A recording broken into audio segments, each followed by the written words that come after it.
Hello everyone, मेरे case कर्ण और आप सबों को आपका यह अपना चैनल कर्ण केमिस्ट्री क्लासेज पे हार्दिक हार्दिक स्वागत और अभिनंदन है।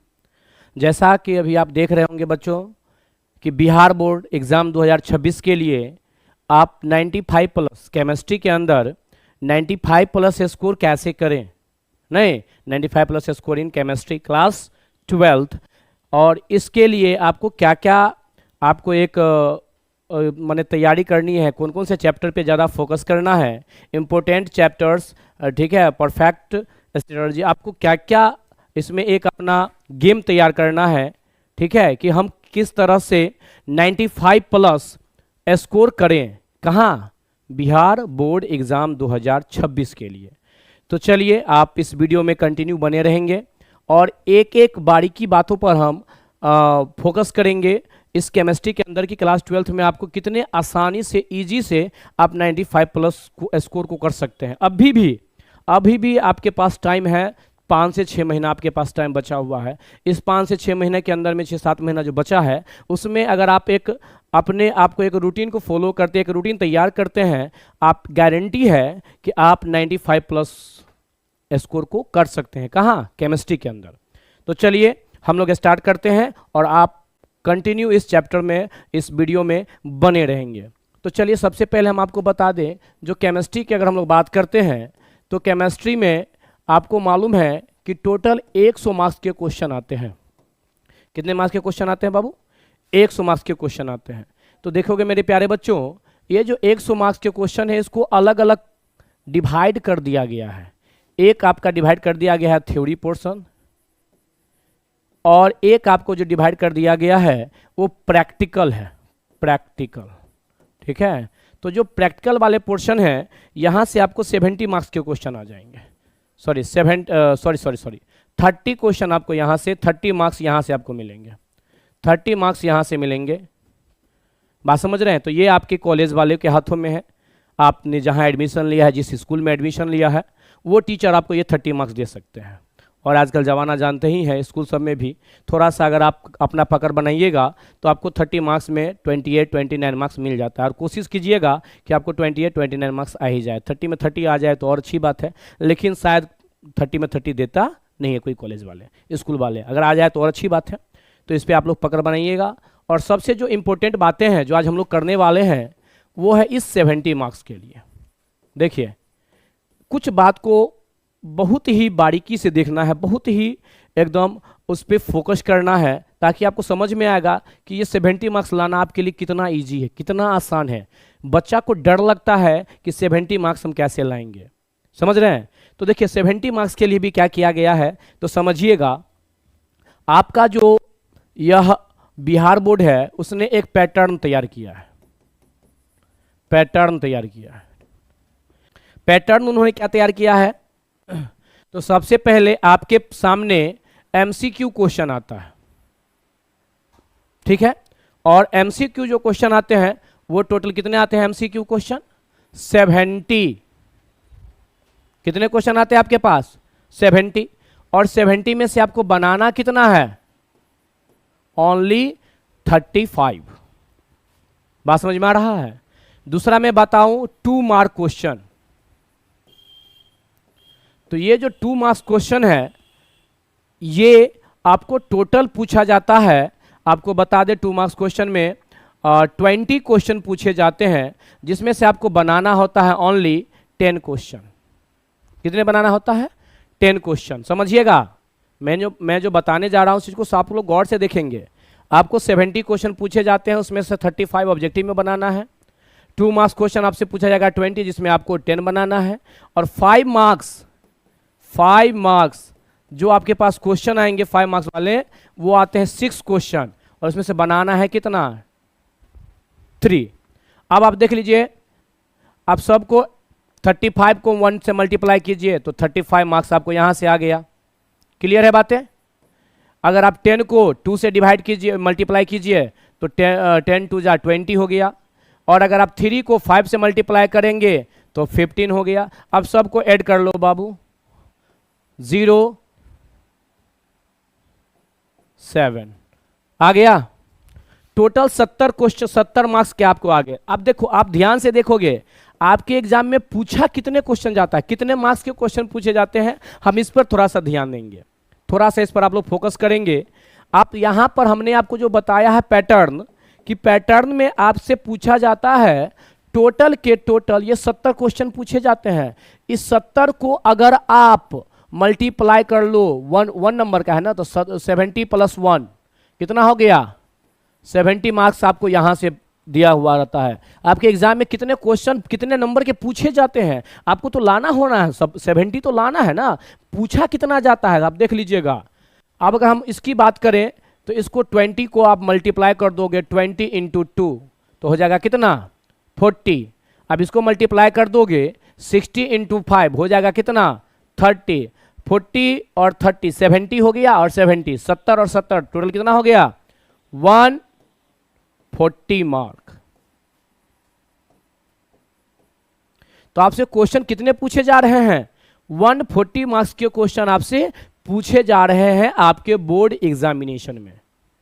बात समझ में आ रही है, बोर्ड एग्जामिनेशन में आपसे पूछे कितने जा रहे हैं 140 मार्क्स के क्वेश्चन, और आपको जो लाना होता है कितना ओनली 70 मार्क्स क्वेश्चन लाने होते हैं, ओनली 70 नंबर आपको लाना होता है, बनाना होता है।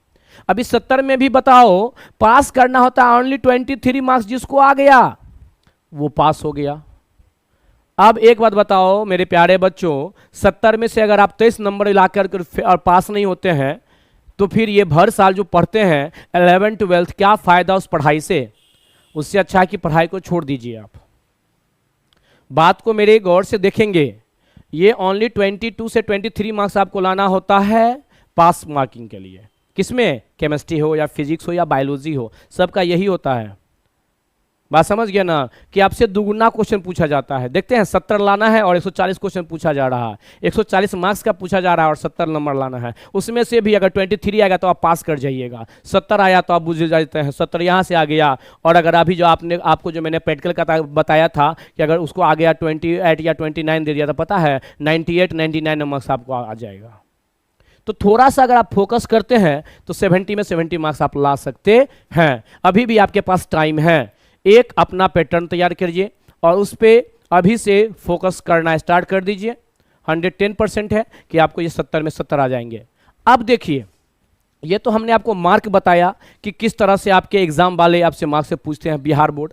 अब देखते हैं, मैं बार बार कह रहा हूं, मैं बिहार बोर्ड की बात कर रहा हूं। देखिए बिहार बोर्ड में इसलिए बार बार इस पे जो फोकस कर रहा हूं क्योंकि आप देखोगे जो आपके पास केमिस्ट्री है उसको 3 भाग में इसको बांट दिया गया है। कितने भागों में बांटा गया है, 3। आपका जो सिलेबस है, एक होता है फिजिकल केमिस्ट्री, ओके, एक होता है आपको बता दें फिजिकल के बाद एक होता है आपको ऑर्गेनिक केमिस्ट्री, और एक होता है, अच्छा हम पहले इनऑर्गेनिक लिख लेते हैं क्योंकि अगर लाइन से लिखते हैं तो पहले फिजिकल इनऑर्गेनिक, उसके बाद बात करें तो आता है ऑर्गेनिक। आप समझेंगे सब आदमी। फिजिकल में आपके पास जो चैप्टर है वो टोटल 5 चैप्टर है। पहला है सॉलिड स्टेट जिसको हम लोग हिंदी में कहते हैं ठोस अवस्था। दूसरा देखिएगा सॉल्यूशन जिसको हम लोग कहते हैं विलयन, हिंदी में कहते हैं विलयन। तीसरा है इलेक्ट्रोकेमिस्ट्री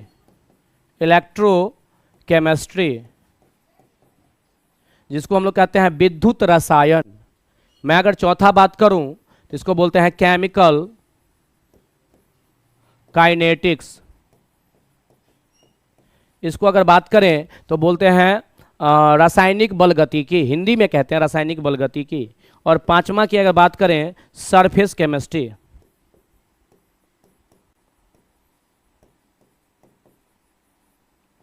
इसको हम लोग बोलते हैं पृष्ठीय रसायन। देखिएगा ये हम जो पैटर्न आपको बता रहे हैं, बिहार बोर्ड हमेशा ओल्ड एनसीईआरटी पैटर्न पे चल रहा है, अभी भी चल रहा है, ओल्ड एनसीईआरटी के पैटर्न पे भी अभी चल रहा है। इस चीज़ को आप लोग गौर से देखेंगे क्योंकि एनसीईआरटी हमेशा से शुरू से ही ओल्ड एनसीईआरटी को पैटर्न मान रहा है, अभी भी मान रहा है। देखिए कोरोना काल जैसा समय में तो सबसे पहली बात देखिए कि सारे के सारे बोर्ड अपना अपना सिलेबस को क्या कर दिया था, डिक्रीज कर दिया, और वही सिलेबस अभी भी चल रहा है। आप सीबीएसई को ले लीजिए, सीबीएसई में अगर आप पढ़िएगा तो ना तो आपको सॉलिड स्टेट पढ़ना होता है, ना तो आपको सरफेस केमिस्ट्री पढ़ना होता है। ये सीबीएसई वालों के लिए है, क्योंकि सीबीएसई वालों जो है वो न्यू पैटर्न को फॉर्म ये कर रहे हैं, अप्लाई कर रहे हैं। बात समझ गए, एनसीईआरटी का जो न्यू पैटर्न है। और आप बड़े बड़े चैनलों पे पढ़ते होइएगा, तो वहाँ पर आप बड़े बड़े जगह पढ़ते होइएगा, एकदम नामी कोचिंग में पढ़ते होइएगा, वहाँ वो सारे के सारे जेई नीट के लिए फोकस करता है, और साथ ही साथ वो सीबीएसई बोर्ड के लिए फोकस करता है, वो स्टेट बोर्ड के लिए फोकस नहीं करता, आपके बिहार बोर्ड के लिए फोकस नहीं करता। इस बातों को गौर से देखेंगे तो वहाँ पर आपको सॉलिड स्टेट और सरफेस केमिस्ट्री को इग्नोर करके चला जाएगा। वो आपको केवल सॉल्यूशन, इलेक्ट्रोकेमिस्ट्री और केमिकल काइनेटिक्स पढ़ाएगा, और जब क्वेश्चन आएगा सॉलिड स्टेट से तो आप मुंह बाते रह जाइएगा। तब आपको समझ में आएगा, ओह ये तो पढ़ाई भी नहीं किया है। कहने का सेंस है, बिहार बोर्ड के लिए आपको जो जिस चैनल पे भी आप हैं, यह चैनल आपको पूर्णतः से प्रोवाइड करवा रहा है पूरा का पूरा बिहार बोर्ड। हमने एक परिश्रम बैच स्टार्ट किया है 2026। उस परिश्रम बैच में अगर आप बैठते हैं तो पूर्णतः से इस जो ओल्ड सिलेबस है, जो बिहार बोर्ड के लिए पूछा जाएगा, उसी पे हम वर्क कर रहे हैं। एक एक चैप्टर पढ़ाएंगे, 16 का 16 चैप्टर पढ़ाएंगे। आप न्यू एनसीईआरटी में देखिएगा तो केवल आपके पास 10 चैप्टर बनेगा। अभी आइए आपको हम दिखाते हैं 16 को चैप्टर कैसा है, और कौन कौन सा न्यू में हटा दिया गया है और कौन कौन सा ओल्ड में है। समझ गए ना? तो आते हैं, हम लोग चलते हैं। तो पहले देखते हैं फिजिकल केमिस्ट्री, ये हो गया आपका, जो आपको 5 चैप्टर पढ़ना है। मैं बात करूं इनऑर्गेनिक केमिस्ट्री का, तो इनऑर्गेनिक केमिस्ट्री का अगर पहला पॉइंट की बात करूं तो पहला में चैप्टर जो आपको पढ़ना है इनऑर्गेनिक केमिस्ट्री के अंतर्गत, वह है मेटालर्जी। क्या पढ़ना है? मेटालर्जी। ठीक है, मेटालर्जी, या इसी को हम बोलते हैं extraction of metal. Okay, second chapter जो आपको पढ़ना है वो पढ़ना है पी ब्लॉक। थर्ड चैप्टर जो आपको पढ़ना है इसके अंतर्गत वो पढ़ना है D and F block, D and F block. और फोर्थ चैप्टर जो आपको पढ़ना है वो पढ़ना है coordination compound, coordination compound. Clear है? चलिए अब हम बात करते हैं ऑर्गेनिक का। ऑर्गेनिक में जो आपको दिया हुआ है मेरे प्यारे बच्चों, देखेंगे गौर से, इसमें आपको टोटल 7 चैप्टर दिया है। पहला चैप्टर का नाम है halo alkane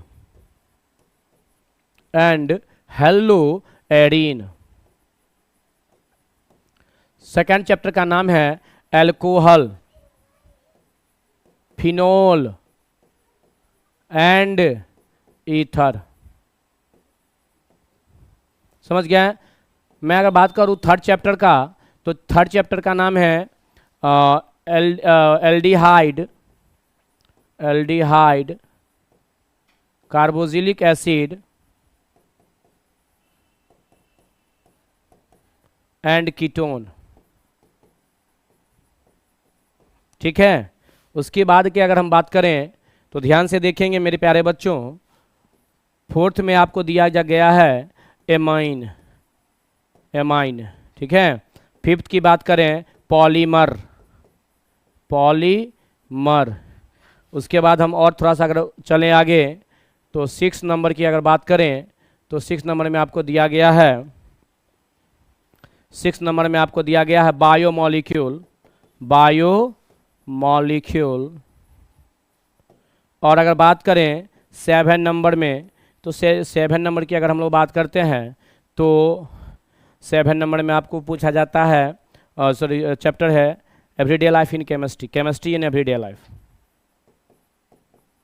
chemistry in everyday life. तो देखिएगा मेरे प्यारे बच्चों, ये आपका एक सिलेबस है जो हमको कहीं ना कहीं बिहार बोर्ड वाले बच्चों के लिए, मैं बार बार कहता हूं, मैं जोर दे रहा हूं, बिहार बोर्ड वाले बच्चों के लिए 2026 का जो आप एग्जाम दोगे उसमें आपको ये टोटल चैप्टर पढ़ने हैं। टोटल आप देखोगे 5 चैप्टर यहाँ है, 4 चैप्टर यहाँ है, 9 और 7 चैप्टर यहाँ है, 16 चैप्टर आपको पढ़ना है। लेकिन जब आप वही जाओगे आप न्यू एनसीईआरटी बुक में, तो देखना मेरे प्यारे बच्चों, ये तो आपको हटा ही दिया गया है। फिजिकल में देखो क्या क्या हटा दिया है, इनऑर्गेनिक से क्या हटाया है, ऑर्गेनिक से क्या हटाया, देख लेना। ये और ये हटाया है फिजिकल से, इनऑर्गेनिक से पहला और दूसरा हटाया है। और ऑर्गेनिक की हम बात करें तो यहाँ से देखिएगा बायोमोलिक्यूल है, पॉलीमर को हटा दिया है, और केमिस्ट्री इन एवरीडे लाइफ को हटा दिया है। तो यहाँ से आपके पास बन जाता है, इस दोनों को हटाने के बाद 5 चैप्टर यहाँ से है, 2 चैप्टर यहाँ से है और 3 चैप्टर यहाँ से। टोटल को आप ऐड कर दीजिएगा तो ओनली 10 चैप्टर बन के आता है। केवल और केवल 10 चैप्टर आपको पढ़ना होता है और बहुत सारे जगह आपको केवल और केवल 10 चैप्टर ही बोलेंगे कि आप पढ़ लो, आपका काम खत्म है, क्योंकि एनसीईआरटी ने इसको हटा दिया है। तो मैं बार बार कहता हूं, कंफ्यूजन में मत रहिएगा। बिहार बोर्ड है बाबू, बिहार बोर्ड। हाँ, जब कोरोना जैसे समय में नहीं छोड़ा था, अब काहेला छोड़ेगा आपको, बताइए? कौन आप उसके क्या लगते हैं? कोई पर्सनल आदमी है छोड़ देगा आपको? का ना छोड़ेगा। काहेला ना छोड़ेगा? का है कि उसका पूरा का पूरा सिलेबस से पूछना है आपसे। मैं बार बार कहता हूं, आप इस पे फोकस करना है। इतने सारे चीज़ों पर अगर आप फोकस करते हैं तब जाकर के आप 70 का 70 मार्क्स बना सकते हैं। तो चलिए, ये तो रहा आपके लिए कि कौन सा चैप्टर से, कौन सा केमिस्ट्री से, फिजिकल इनऑर्गेनिक और ऑर्गेनिक में से क्या क्या पूछा जाएगा। अगर मैं इसकी बात करूं तो थोड़ा सा हम इस पर और डेप्थ में जाते हैं। आपके लिए कौन कौन चीज़ें पढ़ना है, कौन चीज़ पे ज़्यादा फोकस करना है। देखो, पढ़ना तो सारे चीज़ है, अगर आप अभी से थोड़ा सा अगर मेहनत करोगे तो टोटल का टोटल चीज़ आप पढ़ लोगे। लेकिन उसमें से भी ऐसे कितने चैप्टर हैं जिसको अगर फोकस किया जाए तो शायद 170 नंबर जो हमको लाना है 70 के अप्रोच में पहुंच जाए, अक्रॉस पहुंच जाए, उसके नज़दीक पहुंच जाए।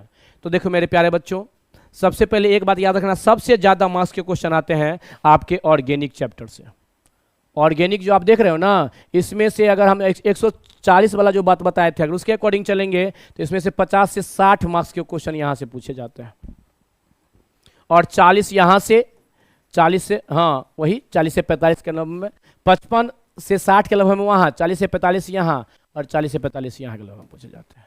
समझिए, इसमें थोड़ा सा कम होता है। यहाँ पर हम लोग अगर आते हैं तो यहाँ से अप्रोक्सीमेट 35 के लगभग में आ जाओ, 35 आ जाओ यहाँ से और 45 आप इसको कर दो फिजिकल में से, 45 आप फिजिकल से कर दो, ठीक है। 45 35 कितना हो गया बताओ?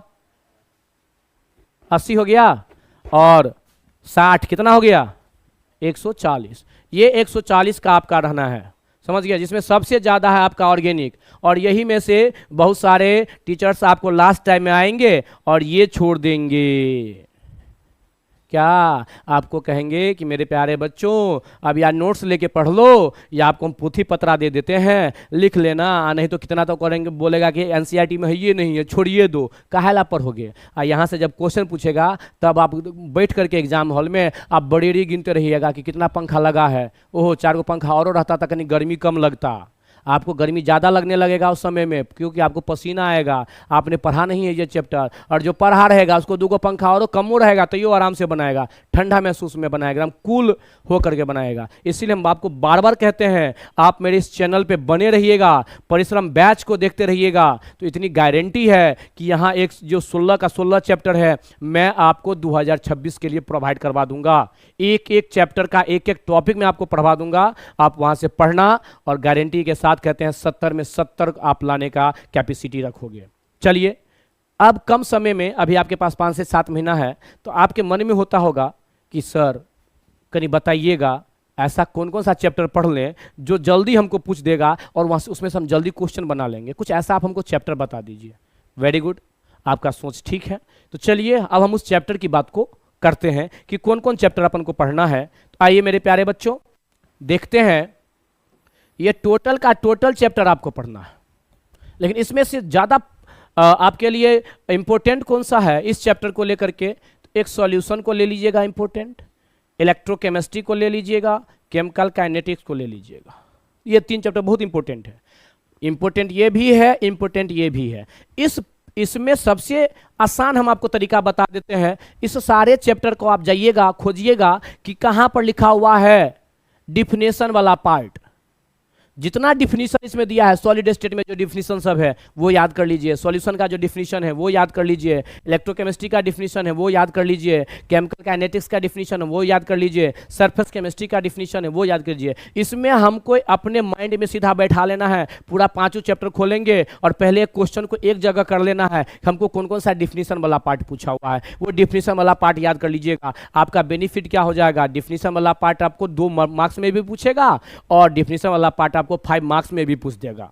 तो यहां से आपका 5 और 2 मार्क्स दोनों तैयार हो जाएगा। और जब आपका सब्जेक्टिव तैयार रहेगा तो ऑब्जेक्टिव कोई भी माई का लाल नहीं छोड़ सकता है। बात समझ गए? हाँ, कोई भी नहीं छोड़ सकता है अगर आप सब्जेक्टिव तैयार कर लेते हैं तो चलिए, क्योंकि सब्जेक्टिव से ही ऑब्जेक्टिव आती है, इस चीज़ को याद रखिएगा। मैं आपको आगे दिखाऊंगा भी ऑब्जेक्टिव कैसे बनेगा। तो इस बात को हमको देख लेना है फिजिकल में। मैं बात करूं इनऑर्गेनिक, इनऑर्गेनिक में आपके पास ये 2 पॉइंट है ज़्यादा, और इसमें से आपका नोमेनक्लेचर जो आता है IUPAC नाम, वो सब ज़्यादा आता पूछा जाता है। तो मेन ये दोनों पे हमको ज़्यादा वेटेज है, इसमें ज़्यादा वेटेज हमको है ये दोनों चैप्टर। अगर इसकी बात करें तो इसमें से ये चैप्टर भी वेटेज है, ये चैप्टर भी वेटेज है, ये चैप्टर भी वेटेज है, और एक बात करेंगे तो एमीन भी वेटेज है ही, और एमीन के साथ साथ अगर हम बायोमोलिक्यूल्स की बात करें तो ये भी वेटेज है। समझ गए?